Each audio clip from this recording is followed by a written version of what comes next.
G'day everybody, Scott from Adelaide Beer Drinkers here tonight for the first ever Adelaide Beer Drinkers tasting panel, courtesy of Garage Project and the Cellars.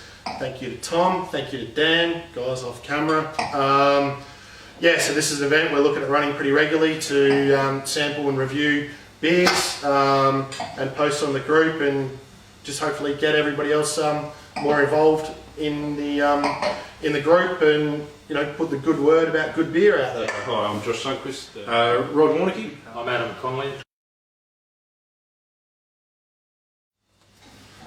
5% ABV, according to the tasting notes here, is brewed with a saison yeast and no cabbage. Mon petit chou, that's an endearment in French. Translated literally, it means my little cabbage. Made from 100% Belgian malt and French grown Strissel pulp hops. This farmhouse style ale has fresh sherbet aroma, fresh dry tart palate with just a hint of orange. There are no cabbages in the beer, but there's a lot of love. I love him. That straw-like yeast sort of on the nose. Yeah, a bit of farmhouse funk yeast. Bit tart on the nose. It's definitely a very dry beer. It's typical saison. Very dry. Nice fermentation, bubbles in the mouth. Smooth carbonation. Good one to start the night on, really. Not too over the top, just nice and flavoursome. Good palate cleanser. Most definitely. Definitely get a little bit of the orange that they're saying. And yeah, sherbet on the nose. The sherbet gives it that zest. It does, yep. Don't think I've had that variety of hops before. Yeah, very nice beer. Nice, dry, lightly fruity, saison.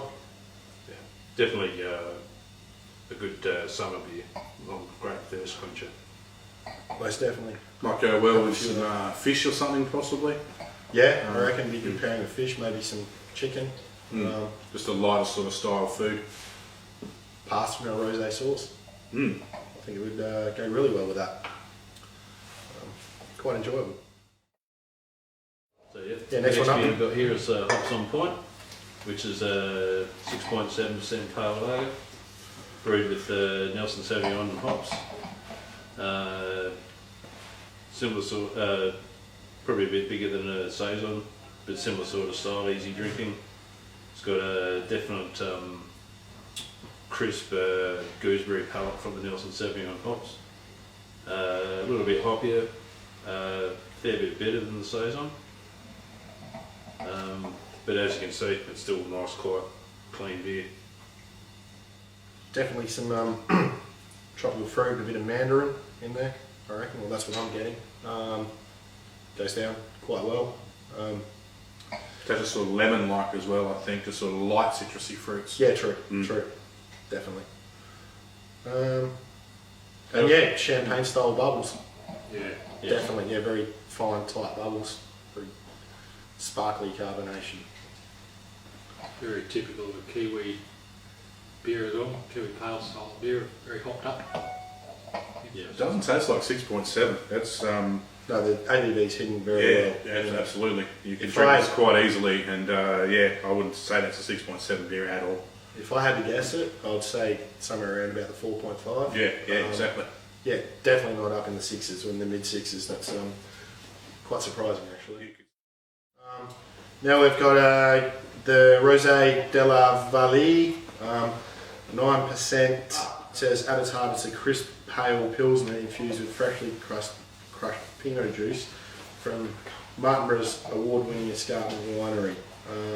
The beer was then rested on the red Pinot skins for 48 hours, just in time to lend the brew what in rosé parlance is described as onion skin orange with a light blush of pink and delightful crisp citrus and strawberry notes. Champagne. They've got that colour spot on, haven't they? Like that descriptor is perfect for it. Yeah, you're right. And it is a very light rosé on the nose, like the wine style that comes through. Yeah, it can definitely smell a bit of rosé. It's very subtle, but it's there. Yeah, we'll definitely get a bit of the grapes there on the palate for sure. The touch of tartness, but it's sort of smooth and soft as well. You really get that. Yeah, there's a bit of fruity flavour out of it. yeah, there is. There's some definite grapey flavours in there, Yeah. most definitely. I think if you get a wine drinker, would probably enjoy this beer. You know, a wine drinker that doesn't normally drink beer this could be a gateway sort of thing for him to try. For sure, for sure. And that 9%'s hidden. Yeah. Hell yeah. For me it is. It is hidden pretty well. I mean, Yeah.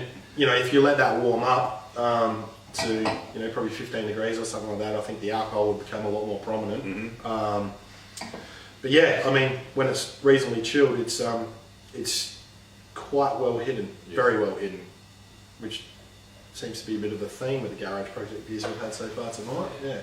Yeah, you're definitely right there. As it warms up, that grapefruit from the Pinot grapes there really starts to come through. It'd be an interesting one to put to a wine drinker to see what they thought. And it does definitely have a tiny little pinkish hue to it. And you're right with that grapefruit, the dryness and the slight tartness from that grapefruit comes out. Yeah, it's very white wineish. Very nice. I'll give it a rub. Right. Been looking forward to this one. We've got the cereal milk stout. So apparently it's like when you've finished your cereal and it's the milk and the sludge from the cereal and the milk all mixed together. Well, first on the nose, definitely sort of milk coffee. It's like a flat white sort of smell.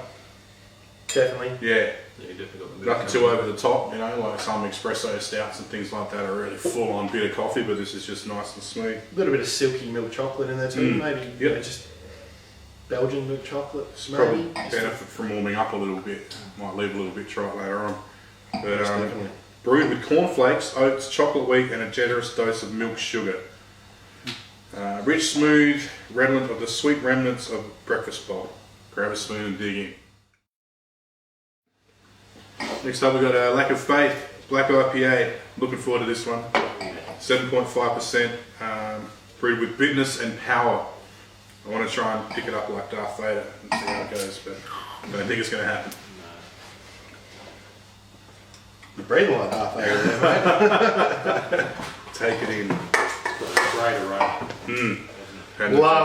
Absolutely love the Star Wars imagery on that, you know, on the Death Star or on a Star Destroyer, you know, the Star Wars style lights and stuff, and Lack of Faith. According to the Great name. spiel, originally brewed for Golding's Free Dive, May the 4th be with you, 2015. Yeah. So straight out, yeah, we've got a huge piney aroma coming off of it. Yeah, A little bit of tropical. pine resin, Yeah. tropical, maybe a touch of citrus. I think this is going to be good. That smells amazing. Through that tongue. It smells absolutely amazing. Oh, here's cheers. Cheers. Oh, wow. Yep. I love a fruity dominant black IPA. Some of them can be a little bit bitter. But the Karma Citrus sort of stands out for me because it's got that fruitiness. But this is there with that combination. You've got the fruitiness, you've got the bitterness. It all sits really well, a little roastiness. It's very well balanced. Yeah, I get a bit of coffee coming out. Definitely. there is definitely a bit of coffee. A bit of grassiness as well, just on the nose. Like that Definitely. fresh sort of grassiness. Definitely Pine the resin, pine cut grass. Mhm. Yeah. Black IPAs and red IPAs are probably my two favourite styles of IPAs, and this is a stellar example.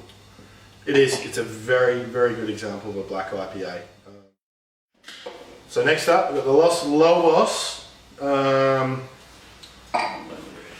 It's an IPA brewed with Simcoe, Citra, and Amarillo hops. It says Los Lobos, or the Wolves in Spanish, a California road trip inspired tribute to America's finest varieties of humulus lupus. Simcoe, Amarillo, and Citra, the holy hop trinity. Yep. These shine through in a golden state IPA of lush aroma and beguiling balance. Sounds fantastic. This is a It looked- fantastic beer. It looks really light in colour, slightly cloudy, but I think that's going to be deceptive.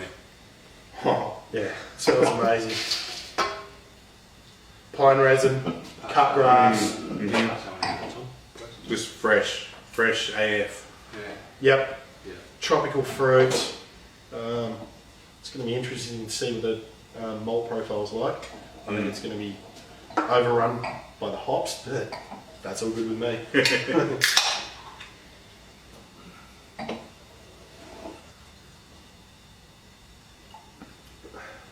Oh, that's big.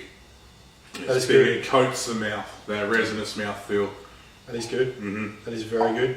Quite boozy. Yeah, it is. Definitely some pine resin on the palate, bit of cut grass again. Tropical fruit. But yeah, it's definitely a big tropical fruit palette there for sure. Citra hops, yeah. That's a cracker. It's everything I love about the Kiwi beers. It's in this glass. Most That's it, definitely. they've got that freshness about it, you know. Yeah. They get it, they whack it in there. It's like it came out of the bright tank yesterday. Mhm. It's beautiful. And definitely, you know, like definitely a great take on the West Coast IPA style. Fantastic. Cool. And the artwork. Oh, that's cans, yeah. That's something we haven't touched on. The Yeah. artwork's sensational. You know, it's, Whoever their graphic designer is, The leaf they use local I mean, artists. yeah, the artwork they've got on the cans is absolutely spot on. It's awesome. Absolutely spot on. I don't think I've ever seen a Garage Project beer with bad packaging. no, that's right, yeah. Impressive. Man. Okay, next up, Chateau Aro, as fruit and spice seasonal ale, brewed with the escarpment Pinot Noir juice. I was expecting a Christmassy sort of ale type thing with that cinnamon nutmeg type spice. We'll see if that Sorry? So, we'll see if that follows through. So basically, brewed with freshly cut escarpment vineyard Pinot Noir juice, conditioned on the skins, and then aged in 1 year in French oak barrels for 10 months. So that oak should come through, smoothness, roundness. woodiness. Ooh, Oh yeah.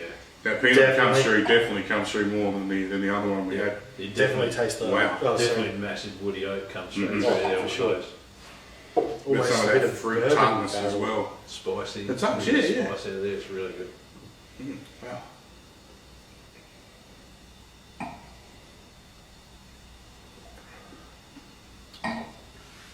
Yep. Another one to let warm as well. Yeah, I think so. Definitely. Bit of almost like Christmas fruitcake. Yeah, Yeah, So, that's yeah, what I like was you were expecting. saying, Yeah. definitely a big big spicy dried fruit coming out of there. Yeah. But it's not too over the top. Raisins. I bet some of those Christmas beers where they're too much cinnamon and nutmeg and too spicy, but no, this sits quite well. Yeah, that's awesome. Probably another one for a wine drinker who's not quite into beers. So, well, hey, try this. Yeah, somebody who's into the heavier styles of wine. Mm. Very good. No, that oak definitely comes through. Barrel aging is where it's at. It's good to see that coming to the fore. Mm. Really enjoy it. Really enjoy it. Yes, patience is a virtue. I do get a bit of that grape, like from the Pinot, come through there as well against the fruit. But the fruit, the dried fruit, there's definitely the dominant factor in that. And quite boozy too. Quite boozy. Yeah, 8.5%. Which is not a bad thing. I mean, it's a great winter beer. Oh, yeah. Good cold night beer. Mhm. Fantastic. With a nice hearty stew or roast or something. Yeah. Would go well. Yeah, slow cook. Yeah. I don't know, lamb shanks or something like that. Yeah. Well, last one for the night. Rum Raisin. 11.5%.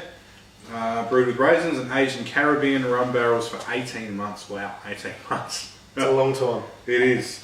Especially malts and yeast form a unique plum fruit character that aged for 18 months on organic raisins and freshly emptied Caribbean rum barrels.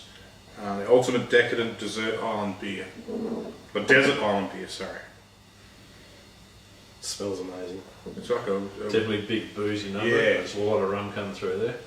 Definitely taste the, definitely smell the Caribbean rum cask Yeah. aging.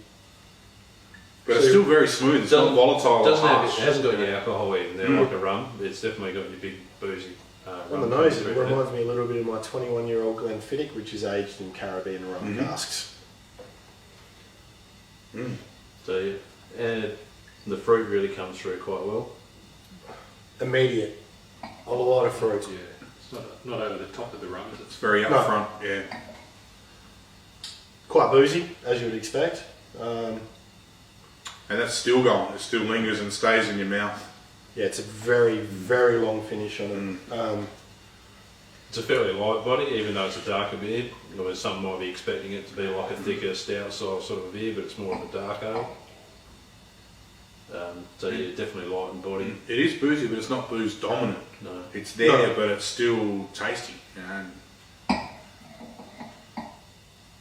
And yeah, that Caribbean rum cask aging is fantastic. Love it. Gives a little bit of sweetness to it. Yeah, big beer. Great Yeah, beer. you get a bit of oak from the barrels as well. Mhm.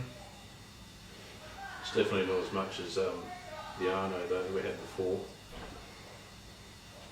And that's probably, a lot of that's probably due to the higher ABV as well. I reckon that's probably diluting the oakiness somewhat. The rum's a definite Yeah. dominant factor in it. A touch of spiciness from the raisin, you know, that little bit of raisin Yeah, on the sort of finish. zest, but Yeah. not too much. It's Well guys, just want to say a massive thank you to obviously Tom and the Ed for hosting us, Dan from Garage Project, absolutely fantastic, and my fellow panelists, really appreciate it guys, been a fantastic first little event. We've got more coming up soon. When the videos are put up on ABD, Adelaide Beer Drinkers, let us know if you'd like to be involved in future events, because there will be some spaces available, and yeah, hope to see you guys soon. Thank you. And if you try the beers, let us know. If you don't agree with us or you got your own opinions you want to put in, let us know. Comment. You know, it's all about interaction and that. So please let us know how you feel. Absolutely. Thank you. Cheers. Cheers. Cheers.